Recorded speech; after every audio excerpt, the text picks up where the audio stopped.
diskusi dan kajian mendalam mengenai tokoh, tema, atau cerita tertentu di dalam Alkitab. Memberikan motivasi dan bimbingan untuk menggunakan metode yang tepat dalam membaca Alkitab. Selalu saksikan program Depth Inside Growth setiap hari Jumat pukul 19 waktu Indonesia Tengah di YouTube channel Cornelius Media, Bridge to the Truth.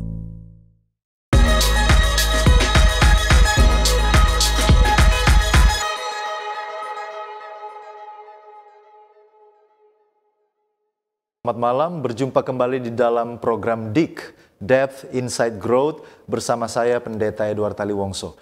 Program ini menyajikan diskusi dan kajian mendalam mengenai tokoh, tema, ataupun narasi tertentu di dalam Alkitab.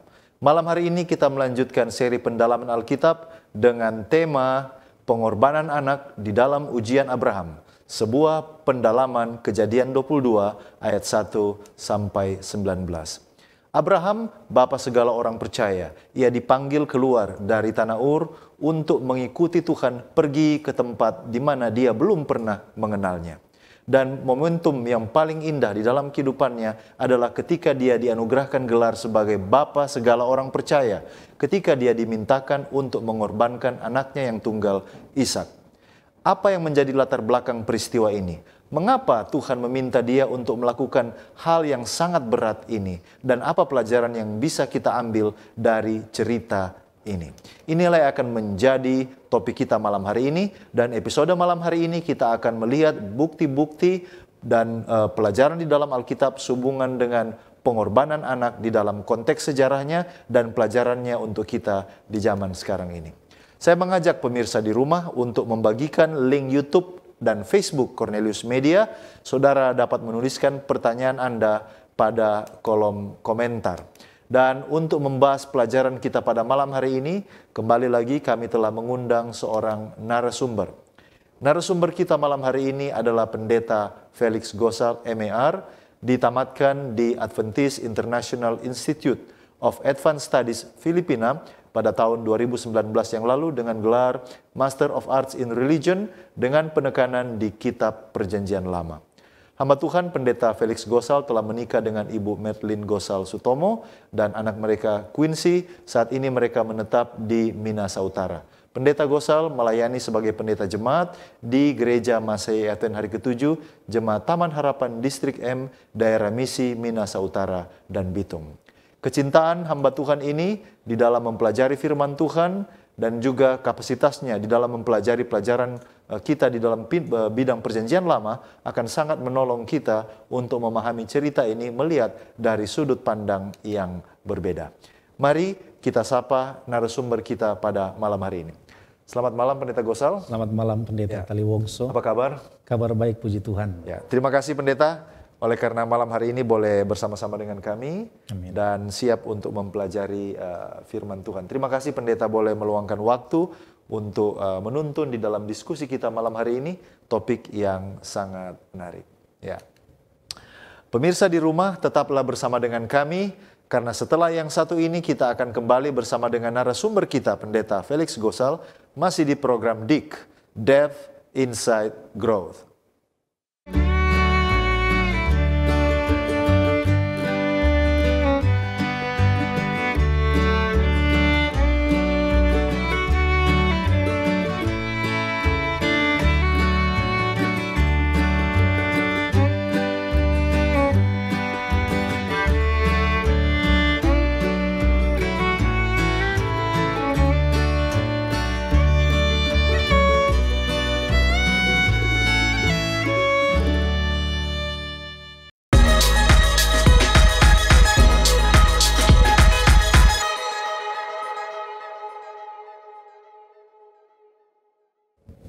Kembali lagi bersama dengan kami di dalam program DIG, Depth Inside Growth, di mana kita akan mempelajari Alkitab secara mendalam untuk memperluas wawasan dan mengalami pertumbuhan kerohanian. Dan pemirsa di rumah, kita akan membaca kitab suci, tetapi sebelumnya mari kita berdoa untuk meminta tuntunan Roh Kudus. Mari kita berdoa Pendeta. Terima kasih Allah Bapa Tuhan kami untuk kasih setiamu. Engkau menyatakan kehendak-Mu melalui kisah-kisah di dalam firman-Mu. Dan malam hari ini kembali lagi kami akan mempelajari sebuah kisah tentang bagaimana Tuhan memanggil Abraham untuk menyerahkan yang paling berharga di dalam kehidupannya. Ada hal-hal yang akan kami dalami, telusuri bersama, dan mengharapkan untuk dikuatkan secara rohani. Itu sebabnya kami sangat membutuhkan kuasa Roh Suci-Mu.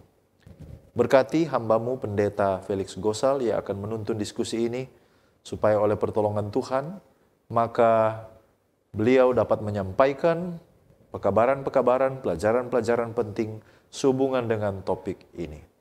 Bersama-sama dengan kami ketika lembaran kitab suci-Mu dibuka. Di dalam nama Yesus Kristus kami sudah berdoa. Amin. Kami ajak Anda untuk bergabung di dalam pembacaan firman pada malam hari ini. Dan mari kita buka di dalam Kejadian pasal 22 ayat 1 sampai 3. Kejadian 22 ayat 1 sampai 3. Setelah semuanya itu, Allah mencoba Abraham. Ia berfirman kepadanya, "Abraham." Lalu sahutnya, "Ya Tuhan." Firman-Nya, "Ambillah anakmu yang tunggal itu, yang engkau kasihi, yakni Ishak. Pergilah ke tanah Moria dan persembahkanlah dia di sana sebagai korban bakaran pada salah satu gunung yang akan kukatakan kepadamu." Keesokan harinya pagi-pagi bangunlah Abraham. Ia memasang pelana keledainya dan memanggil 2 orang bujangnya beserta Ishak anaknya. Ia membelah juga kayu untuk korban bakaran itu. Lalu berangkatlah ia dan pergi ke tempat yang dikatakan Allah kepadanya. Demikianlah pembacaan kitab suci yang akan menjadi dasar daripada diskusi kita sehubungan dengan topik yang kita angkat pada malam hari ini. Mari kita langsung kepada narasumber kita, Pendeta Gosal. Sebenarnya bolehkah Pendeta jelaskan asal-usul dari praktik pengorbanan anak atau child sacrifice di dalam Alkitab? Bolehkah Pendeta jelaskan asal-usulnya? Baik, terima kasih Pendeta. Sebenarnya berbicara mengenai pengorbanan anak ini, kita tidak mendapatkan data yang lebih jelas tentang pengorbanan anak ini, baik di Mesopotamia itu sendiri maupun juga yang ada di Timur Tengah kuno. Nah, bukti kuat tentang praktek ini didapatkan dari penggalian arkeologi yang ditemukan, yaitu prestasi kuno Fenisia. Dan informasi ini memberikan bahwa pada zaman-zaman dahulu itu pernah terjadi atau dipraktekkan ini pengorbanan anak di daerah ini. Nah, saat ini Fenisia itu adalah daerah Lebanon. Nah, kalau kita buka Alkitab kita akan mendapatkan informasi-informasi lainnya sehubungan dengan praktik ini di dalam Alkitab. Kalau kita buka di dalam Ulangan pasal 12 ayatnya yang ke-31, di sana ada konfirmasi dari Alkitab bahwa praktik ini adalah praktik yang sering dilakukan oleh orang Kanaan. Ya. Nah, di sana di Ulangan pasal 12 ayat 31 dikatakan, "Sebab segala yang menjadi kekejian bagi Tuhan, apa yang dibencinya, itulah yang dilakukan mereka bagi Allah mereka." Ini sementara berbicara mengenai bangsa Israel yang akan memasuki tanah perjanjian, tanah Kanaan. Musa memperingatkan mereka untuk hati-hati. Nah, dikatakan selanjutnya, bahkan anak-anaknya lelaki dan anak-anaknya perempuan dibakar mereka dengan api bagi Allah mereka. Ya, jadi sangat jelas Alkitab menjelaskan tentang praktek ini di tanah Kanaan. Nah, bagaimana mereka mengadakan praktek ini? Ya, ada beberapa fakta. Yang pertama itu selalu adalah anak yang masih kecil, small children. Ya.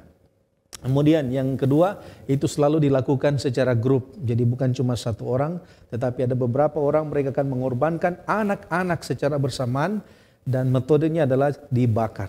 Anak itu dibakar. Nah, pertanyaan selanjutnya, untuk apa mereka melakukan pengorbanan anak ini? Nah, biasanya menurut tradisi mereka ada 3 hal yang harus dipersembahkan. Yaitu yang pertama adalah hasil bumi, yang kedua adalah hewan, dan yang ketiga itu adalah anak. Yang kalau kita baca salah satu contoh John Walton di dalam Bible Background Commentary of Old Testament, dia mengatakan bahwa kenapa mereka harus mempersembahkan 3 hal ini? Oleh karena mereka percaya bahwa Allah mereka atau Baal mereka yang menyediakan kesuburan juga menuntut bagian dari apa yang telah dihasilkan. Dan oleh karena itu ritual anak ini adalah untuk melanjutkan kesuburan dari wanita-wanita yang hidup pada zaman itu. Nah, di dalam Alkitab di kemudian hari pada akhirnya pada zaman raja-raja kita dapat melihat bahwa orang Israel ini mereka terkontaminasi dengan budaya ini.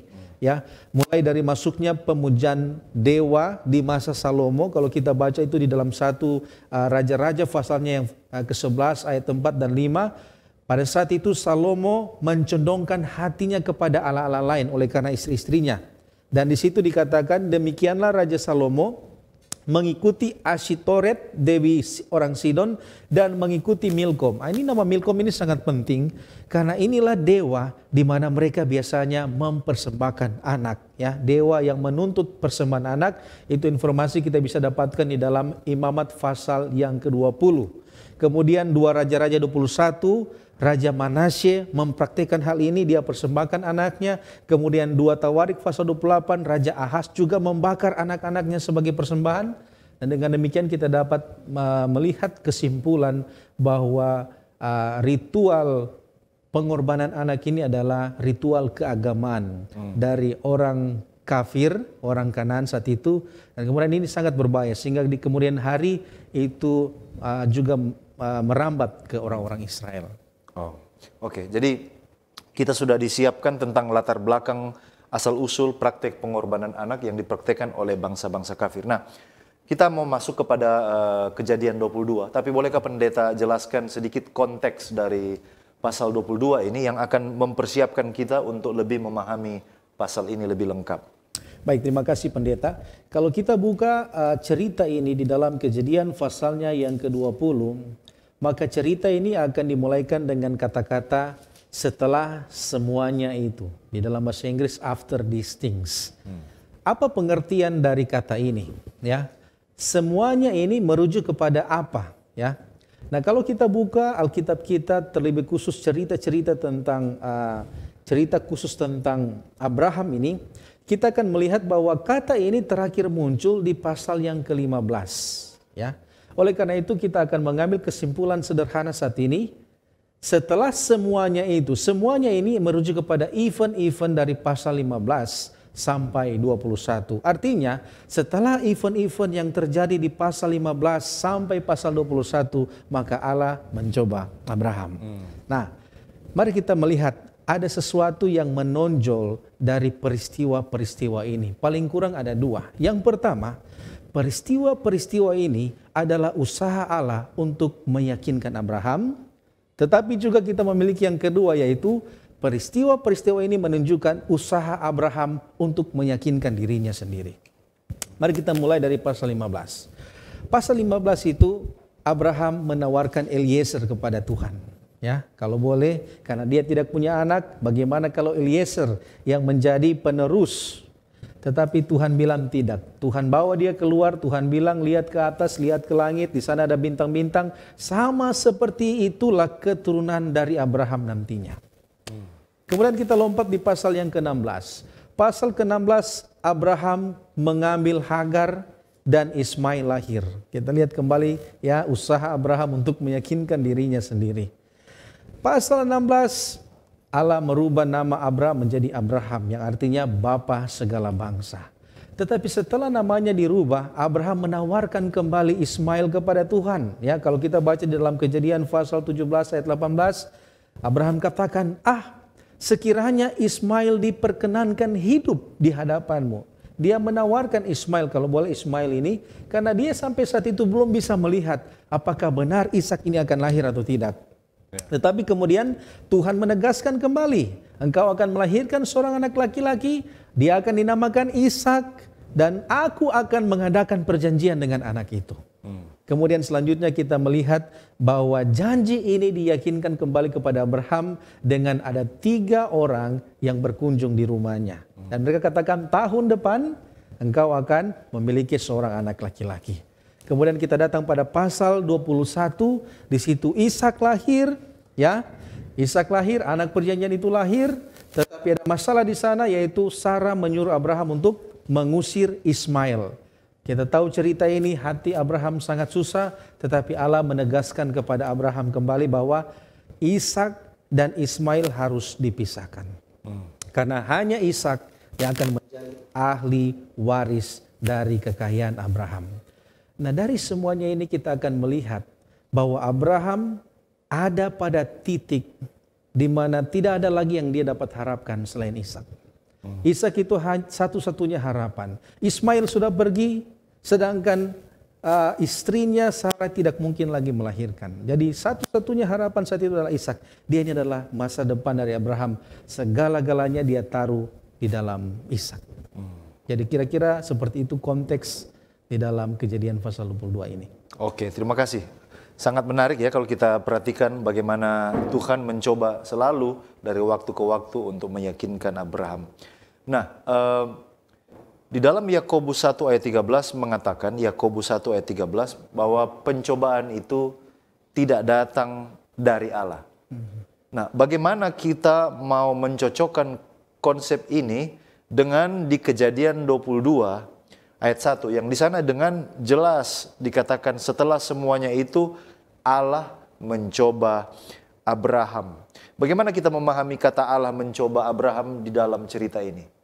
Baik, terima kasih pendeta. Sebelum saya jawab pertanyaan ini, mari kita lihat beberapa ayat di dalam Alkitab. Ya, contohnya di dalam Keluaran pasal 15 ayat 25. Ini adalah cerita di Mara ketika bangsa Israel berada di padang gurun, kemudian mereka mendapati ada air di sana, tetapi sayang sekali air itu pahit. Dan kemudian di ayat 25, Musa melemparkan kayu itu ke dalam air, lalu air itu menjadi manis. Kemudian di sana dituliskan seperti begini, di sanalah Tuhan mencoba mereka. Jadi sepertinya kata-kata ini adalah sering digunakan di dalam Alkitab. Kemudian mari kita lihat Keluaran pasal 16 ayat 4. Keluaran pasal 16 ayat 4 ini adalah cerita ketika Tuhan memberikan mana kepada bangsa Israel. Ayat 4 dia katakan seperti begini. Aku akan menurunkan dari langit hujan roti bagimu. Maka bangsa itu akan keluar dan memungut tiap-tiap hari sebanyak yang perlu untuk sehari. Supaya mereka kucoba. Kembali lagi kata di sini muncul ekspresi Tuhan mencoba.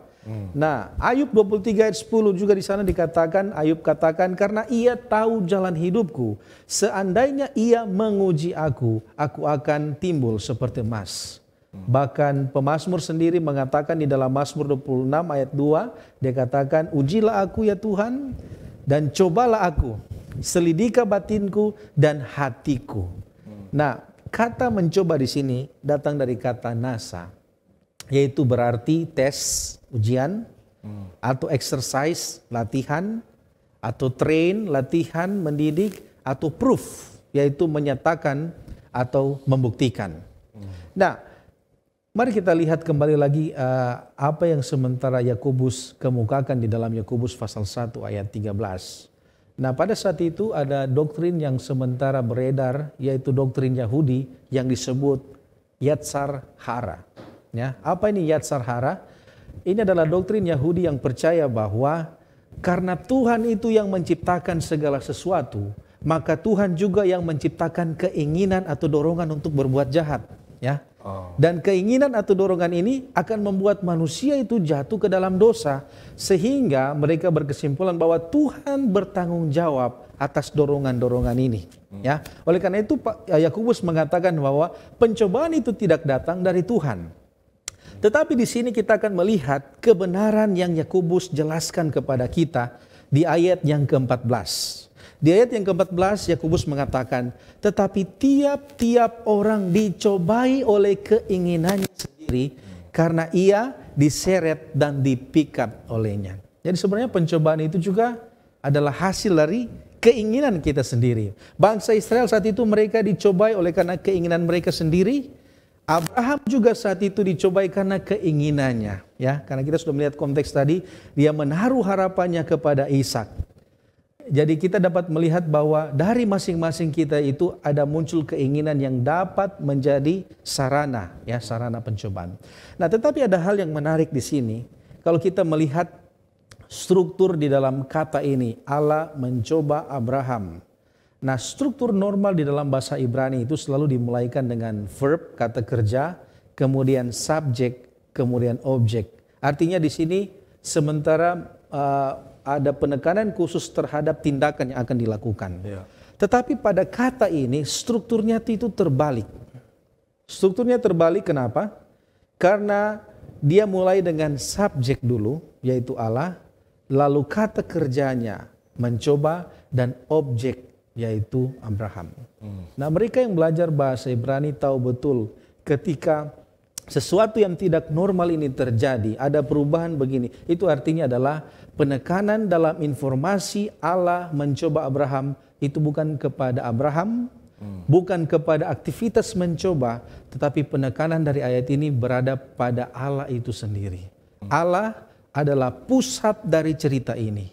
Ya, Allah itu adalah pusat dari cerita ketika Abraham dicobai. Ya, oke. Jadi ternyata Yakobus 1:13 itu ada latar belakang konteks sejarahnya yang berbeda, yang mengatakan bahwa karena Tuhan yang menciptakan segala sesuatu, Dia jugalah yang menginisiasikan bahkan perbuatan-perbuatan yang jahat, keinginan-keinginan yang jahat. Dan oleh karena itulah Yakobus mengcounter akan ajaran sesat ini.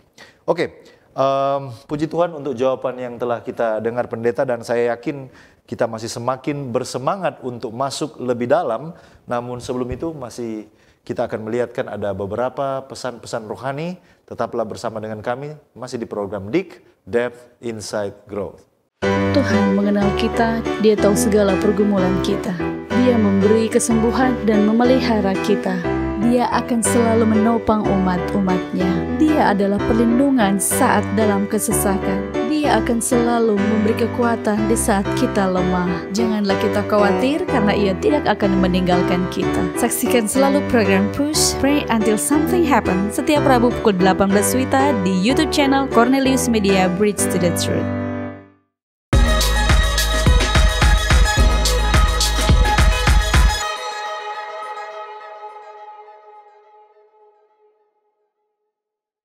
Masih di program DIK, Depth Insight Growth, bersama saya Pendeta Edward Taliwongso.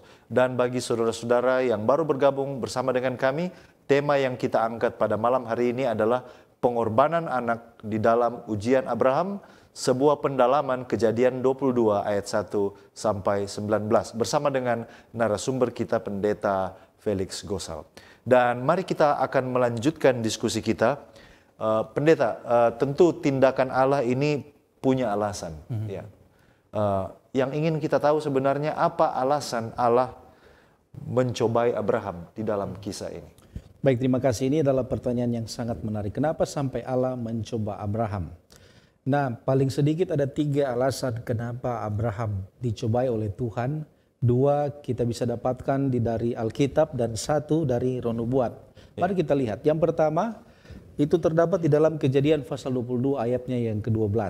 Ya, ketika Abraham hendak mengangkat pisau untuk membunuh Ishak, di sana dikatakan ada seorang malaikat yang berdiri dan dia katakan, jangan bunuh anak itu dan jangan kau apa-apakan dia, sebab ini sepertinya ada alasan yang diberikan. Sebab ya telah ku ketahui sekarang bahwa engkau takut akan Allah dan engkau tidak segan-segan untuk menyerahkan anakmu yang tunggal itu kepadaku. Jadi di sini ada indikasi 2 alasan. Yang pertama kata sebab telah ku ketahui sekarang bahwa engkau takut akan Allah. Jadi sepertinya di sini nasa tadi itu proof terjadi di sini. Ada sesuatu yang dibuktikan oleh Abraham, ya, yaitu dia telah membuktikan bahwa Allah yang dia takut saat itu. Ya, lalu yang kedua, engkau tidak segan-segan untuk menyerahkan anakmu yang tunggal kepada aku. Sekali lagi ada sesuatu yang dibuktikan oleh Abraham di sini. Artinya di sini bahwa Abraham membuktikan bahwa Allah itu segala-galanya, ya, bukan Ishak lagi. Yang saat ini dia taruh perhatiannya kepada Ishak. Nah, dan kita bisa melihat bahwa kelanjutan keturunan atau kegenapan janji itu bukan lagi bergantung kepada Ishak, tapi Abraham sekarang mengerti bahwa itu bergantung hanya kepada Tuhan, bukan kepada Ishak. Lalu alasan yang ketiga kita bisa dapatkan di dalam Roh Nubuat. Kalau kita baca Spirit of Prophecy halaman 98, di sana Roh Nubuat mengatakan, jika dia tahan, artinya Abraham, jika dia tahan pada ujian pertama, ujian yang mana itu? dan dengan sabar menunggu janji yang akan digenapi di Sarah, artinya janji bahwa Sarah akan mendapatkan Ishak. Ya, kalau saja dia sabar dan tidak mengambil Hagar sebagai istrinya, ia tidak akan mengalami ujian ini. Jadi ada sangkut pautnya. Ya. Nah, itu kita akan temui jawabannya di Sejarah Para Nabi halaman 148. Apa itu? Kenapa sampai Tuhan berikan ujian ini kepada Abraham dengan latar belakang tadi? Di sana dikatakan agar ia dapat mencapai ukuran yang tertinggi. Allah telah menghadapkannya pada suatu ujian yang lain yang terberat yang pernah dihadapi oleh manusia. Jadi kurang lebih ada 3 alasan yang boleh kita lihat di sini kenapa sampai Allah mencobai Abraham. Iya, baik. Pendeta, di awal, di pendahuluan dari diskusi kita, tadi pendeta sudah jelaskan tentang asal usul praktik mempersembahkan anak ini ternyata dipraktekkan oleh penduduk Kanaan, tanah Kanaan, ya, orang kafir. Nah, sekarang ini perintah ini datang dari Allah. Apakah perintah Allah untuk mengorbankan Ishak ini bertentangan dengan karakter Allah? Lalu kenapa sampai Tuhan, mungkin ada para pemirsa yang sampai sekarang belum percaya bahwa begitu teganya Tuhan, sepertinya ini bertentangan dengan karakternya. Mengapa sampai Tuhan memberikan perintah semacam ini kepada Abraham? Oke, baik, saya percaya seiring diskusi kita akan mengerti nanti. Ya. Tetapi kalau mau jawab pertanyaan yang simpel ini, kenapa sampai, apakah perintah ini bertentangan dengan karakter Allah? Jelas, itu bertentangan. Ya. Kalau kita baca di dalam Ulangan pasal 18 ayat 10, di sana dikatakan, di antaramu janganlah didapati seorang pun yang mempersembahkan anaknya laki-laki atau anaknya perempuan sebagai korban dalam api. Jadi jelas, itu bertentangan dengan karakter Allah. Tapi saya yakin dan percaya seiring kita belajar lebih mendalam cerita ini, kita akan mengerti pada akhirnya kenapa sampai Tuhan memilih ujian yang satu ini. Baik, kita lihat bahwa perintah ini benar datangnya dari Allah. Ya, itu perintah yang sangat jelas diberikan kepada Abraham tanpa perantaran teman atau istri atau orang lain. Langsung dari Allah kepada Abraham. Dan Allah yang mana yang memberikan perintah ini kepada Abraham? Yaitu Allah Ha Elohim. Di dalam penulisan ini, dalam bahasa aslinya ini, kata Elohim di sini dipakai definite artikel. Dan ini hanya 7 kali terjadi dalam Perjanjian Lama. Kenapa sampai Elohim ini diberikan artikel? Itu artinya adalah Allah ini adalah Allah yang sama. Allah yang sama dalam kehidupan Abraham. Allah yang berjanji kepada Abraham bahwa kamu akan mendapatkan anak, keturunanmu akan banyak seperti bintang di laut, Ishak akan lahir bagimu dan Tuhan akan berkati. Jadi Allah yang sama yang telah memberikan janji ini kepada Abraham, dia adalah Allah yang sama yang memberikan pencobaan ini kepada Abraham. Nah, mengapa sampai Tuhan berikan perintah ini? Di dalam kekristenan ada cabang ilmu yang dinamakan apologetik, ya.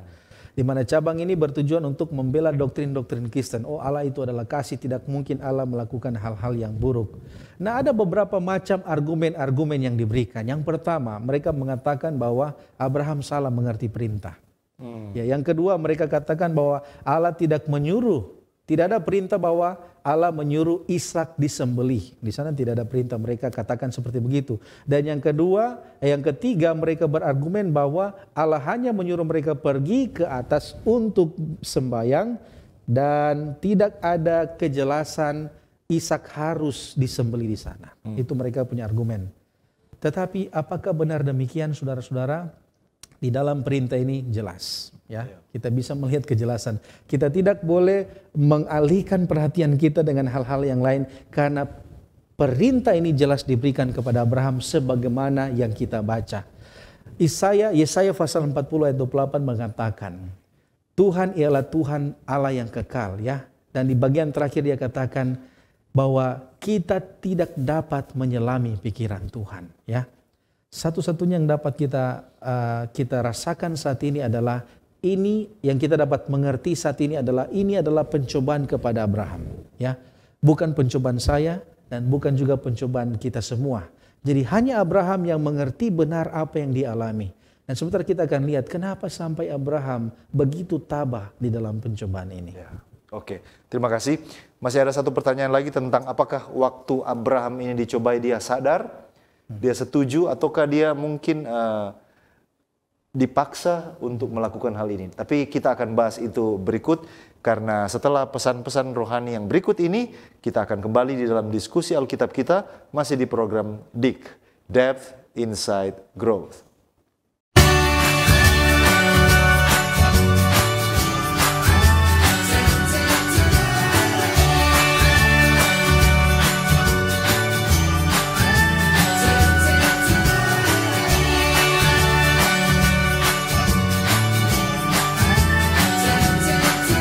Saksikan selalu program Keluarga Allah Pasti ke Surga setiap Kamis pukul 18 waktu Indonesia Tengah di YouTube channel Cornelius Media, Bridge to the Truth.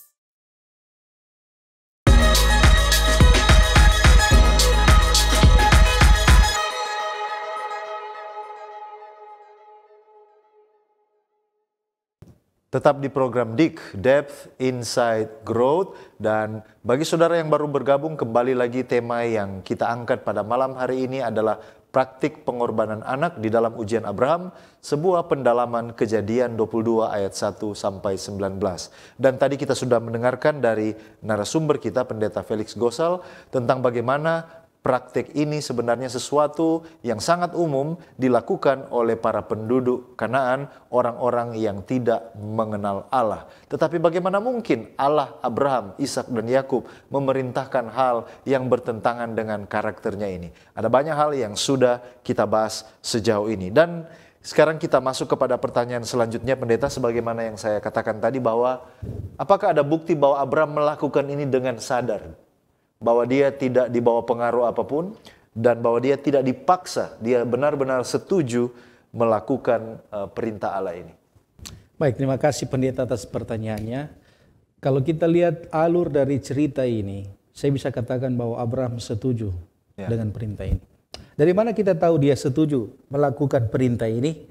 Setelah Abraham menerima perintah ini, di dalam ayatnya yang ketiga, kalau kita baca, Kejadian pasal 22 ayat 3, ini yang dia lakukan pada besok hari. Keesokan harinya, pagi-pagi, bangunlah Abraham, ia memasang pelana keledainya dan memanggil 2 orang bujangnya beserta Ishak anaknya.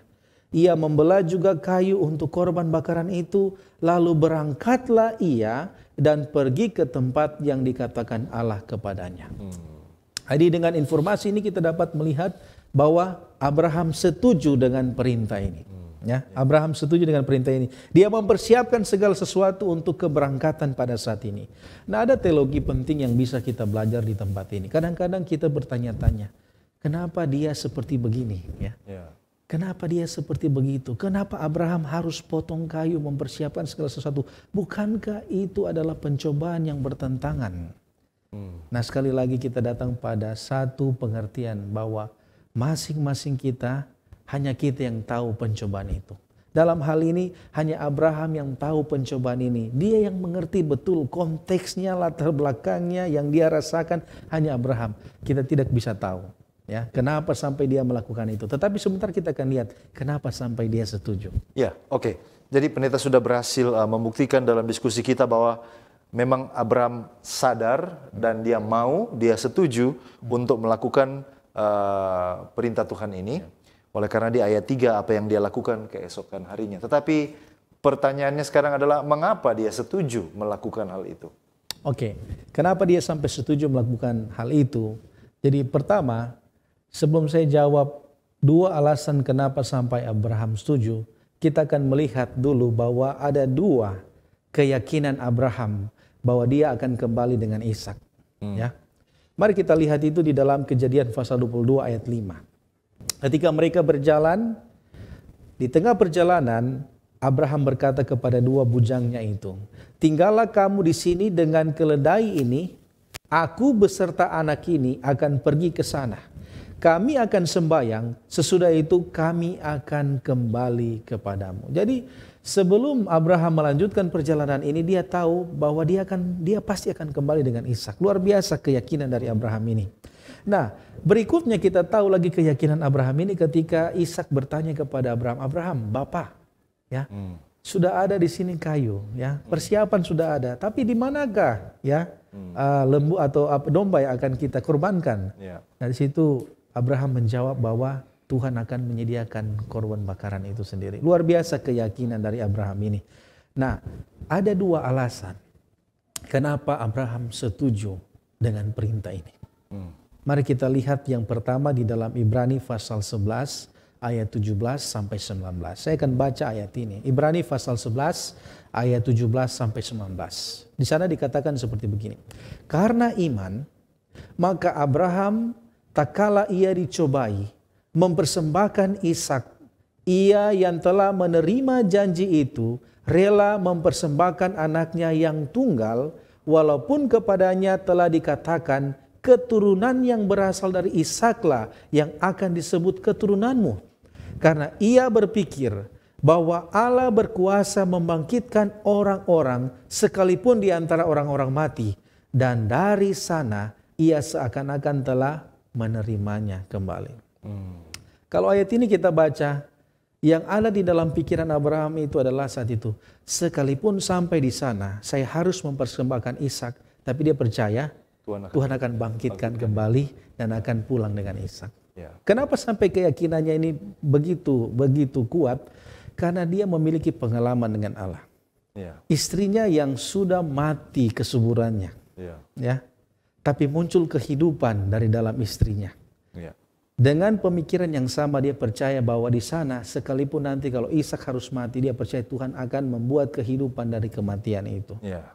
Itu yang pertama. Yang kedua mari kita lihat perintah yang diberikan Tuhan ini baik-baik. Ya, di sana dikatakan, ambillah anakmu yang tunggal itu yang engkau kasihi, yakni Ishak, pergilah ke tanah Moria dan persembahkanlah dia di sana sebagai korban bakaran pada salah satu gunung yang akan kukatakan kepadamu. Kalau kita sebagai pembaca modern mendengarkan perintah ini, sepertinya perintah ini hanya satu, yaitu mempersembahkan Ishak. Tapi kalau kita baca baik-baik di dalam perintah ini, bukan cuma satu perintah yang Tuhan berikan, tetapi ada 3 perintah. Ada 3 kata kerja imperatif yang muncul di dalam perintah ini, yaitu yang pertama, ambillah, yang kedua, pergilah, dan yang ketiga, persembahkanlah. Di mana masing-masing kata kerja imperatif ini memiliki objek yang berbeda. Ya, itu kita akan lihat. Ambillah, objeknya adalah Ishak. Pergilah, objeknya adalah tanah Moria. Persembahkanlah, objeknya adalah Ishak. Dan bagi mereka yang belajar literatur Ibrani, ada satu struktur yang dinamakan kiastik. Kiastik. Struktur ini adalah diambil dari kata ke, ya. Jadi sepertinya ada pusat di tengah, kata ki, ya, pusat di tengah, di mana ujung awal dan akhir itu mereka memiliki kesamaan informasi. Tetapi yang di tengah itu dipercaya sebagai core atau inti dari informasi itu. Dan kalau kita lihat itu muncul di dalam perintah ini, ya. Ambillah, objeknya Ishak, persembahkan, objeknya Ishak. Yang di tengah-tengah itu berbeda. Pergilah ke tanah Moria. Mari kita perhatikan kata-kata ini. Pergilah ke tanah Moria pada salah satu gunung yang akan kukatakan kepadamu. Secara struktur, kata-kata ini sama seperti Kejadian pasal 12 ayat 1, yaitu pada awal pertama kali Tuhan memanggil Abraham untuk keluar dari tanah Ur Kasdim. Di mana Tuhan katakan, pergilah dari negerimu ke negeri yang akan kutunjukkan kepadamu.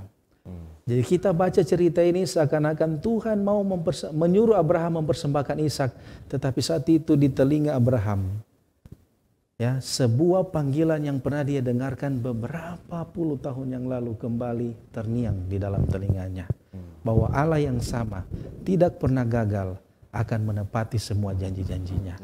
Saya rasa ini adalah 2 alasan kenapa sampai Abraham setuju. Jadi janji tentang dia akan memperoleh tanah perjanjian itu kembali dikonfirmasi di sini. Iya. Terngiang kembali. Wah, luar biasa. Ya. Jadi kita sudah temukan di situ alasan mengapa dia setuju. Nah, sekarang bagaimana kita melihat cerita Abraham dan Ishak ini dihubungkan dengan Allah yang mengorbankan anaknya beribu tahun kemudian. Apakah ada kaitan, pendeta melihat hal ini? Benar sekali. Saya rasa disinilah puncak dari teologi dari pelajaran ini. Ya. Nah, di dalam cerita Abraham, Ishak, kemudian cerita Allah Bapa dan Yesus, ada kesamaan kata-kata di sana. Ya. Ada kesamaan dalam perintah. Kalau kita baca ketika Tuhan berfirman kepada Abraham, ya, ambillah Ishak anakmu yang kau cintai satu-satunya itu juga pernah Allah ucapkan dalam mulutnya ketika Yesus keluar dari baptisan. Yesus katakan, inilah anakku yang tunggal itu, ya, yang kukasihi, itu kepadanya lah aku berkenan. Lalu kesamaan tempat, kita akan melihat juga kesamaan tempat. Nah, tempat di mana mereka pergi saat itu mengorbankan Ishak, ya, di tanah Moria itu dipercaya oleh ahli Alkitab adalah tempat di mana Salomo mendirikan rumah Tuhan di Yerusalem, ya. Nah, itu kita bisa dapatkan konfirmasi di dalam 2 Tawarik 3 ayat 1, ya. Salomo mulai mendirikan rumah Tuhan di Yerusalem di Gunung Moria.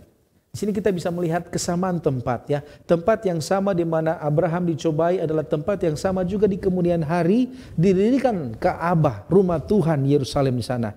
Dan juga ada yang berpendapat bahwa itulah tempat nantinya Yesus disalibkan, ya, gunung atau bukit Golgota. Nah, dari cerita ini kita juga mendapatkan cerita bahwa ketika itu Tuhan menyediakan anak domba yang disediakan, itulah simbol, ya, Yesus yang adalah solusi yang diberikan kepada manusia atas dosa-dosa manusia. Tuhan menyediakan solusi atas masalah dosa dan itu diberikan melalui Yesus Kristus.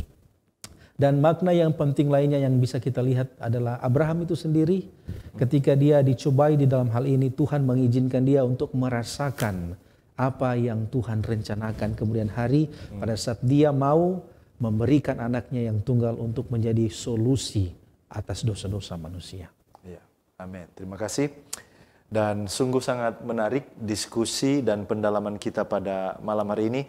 Dan saya percaya pemirsa, kita semua diberkati lewat diskusi, tanya jawab Alkitab ini. Boleh membuka wawasan kita tentang sebuah cerita yang sebenarnya sudah banyak kali, sering kali kita gali dan kita pelajari. Namun kita pada akhirnya tiba juga kepada bagian rangkuman dari pembahasan ini. Bolehkah pendeta sebagai kesimpulan memberikan manfaat-manfaat rohani yang bisa kita bawa pulang dari pelajaran kepercayaan Abraham diuji ini? Baik, terima kasih pendeta. Semenjak pagi itu ketika Abraham bangun pagi-pagi mempersiapkan segala sesuatu untuk pergi ke Bukit Moria, kita tidak melihat ada diskusi yang terjadi antara Abraham dan Ishak dan juga antara Abraham dan Allah. Ya. Di dalam Spirit of Prophecy halaman 99 volume yang pertama, bahkan dikatakan dia juga tidak memberitahukan hal ini kepada Sarah. Karena takutnya Sarah akan membatalkan rencana ini. Oleh karena itu, tradisi Yahudi mereka percaya, oleh karena Abraham tidak memberitahukan ini kepada Sarah, makanya terjadi konflik dalam rumah tangga mereka. Oleh karena itu, kalau kita baca Kejadian pasal 23, di sana Sarah meninggal. Katanya meninggal karena sakit hati. Oke. Tetapi intinya di sini adalah kita tidak melihat sedikit pun percakapan. Abraham diam, demikian juga Allah diam. Nah, kalau kita melihat cerita ini dalam konteks pergumulan kita sehari-hari, kadang-kadang dalam persoalan kita Allah itu terlihat sepertinya diam, silent. Tetapi apakah dia diam? Dia tidak diam. Dia ada di sana dan dia akan muncul pada waktu yang tepat, di saat yang tepat ketika kita membutuhkan dia. Amen. Itulah Allah kita. Kemudian kita lihat di sini, dalam cerita ini satu-satunya orang yang memecahkan kebuntuan saat itu atau memecahkan silence saat itu adalah Ishak. Ketika dia katakan, Bapakku, di sini sudah ada kayu, tetapi di mana anak domba untuk korban bakaran itu?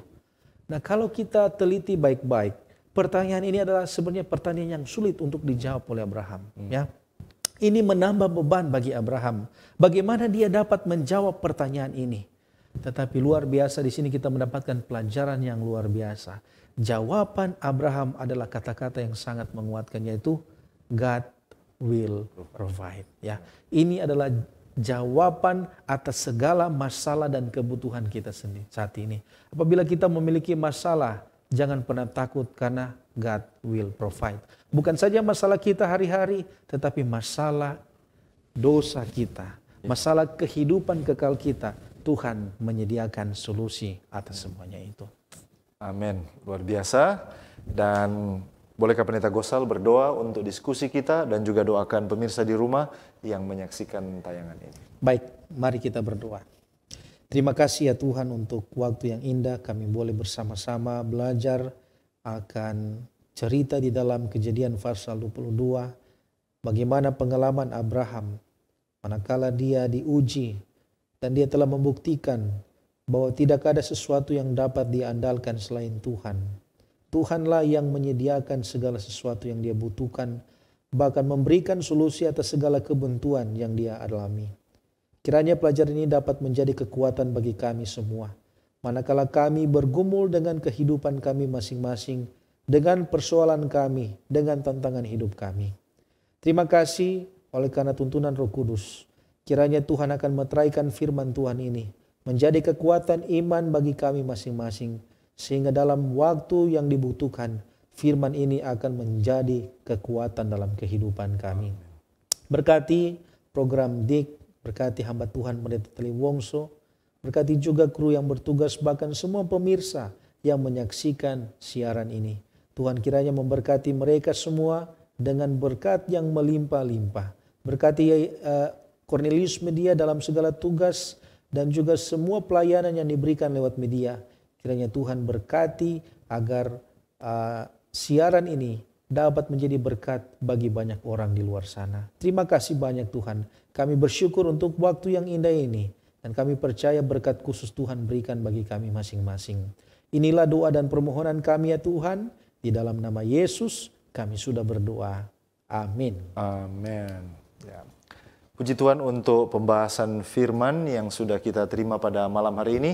Dan saya mengucapkan terima kasih kepada Pendeta Felix Gosal yang sudah melayani kita, berbagi dengan kita di dalam diskusi kita pada saat ini. Saya percaya Tuhan akan memberkati saudara-saudara yang menyaksikan tayangan ini maupun juga hamba Tuhan, Pendeta Gosal yang sudah berbagi dengan kita pada kesempatan kali ini. Dan saudara-saudara, jikalau Anda rindu untuk didoakan ataupun konsultasi, saudara boleh menghubungi kami di nomor yang tertera pada layar kaca Anda, dan kami siap untuk mendoakan saudara-saudara, dan kami berterima kasih oleh karena saudara tetap setia menyaksikan tayangan ini. Dan bagi saudara-saudara yang telah merasa diberkati lewat pelayanan media ini, berkenan kiranya saudara untuk like, follow, atau subscribe akun media sosial kami, dan bagikan link tayangan ini kepada orang-orang yang terkasih. Pemirsa di rumah, demikianlah perjumpaan kita pada malam hari ini. Kita akan jumpa kembali pada episode yang mendatang. Saya Pendeta Edward Tali Wongso dan kru yang bertugas undur diri. Shalom, selamat malam.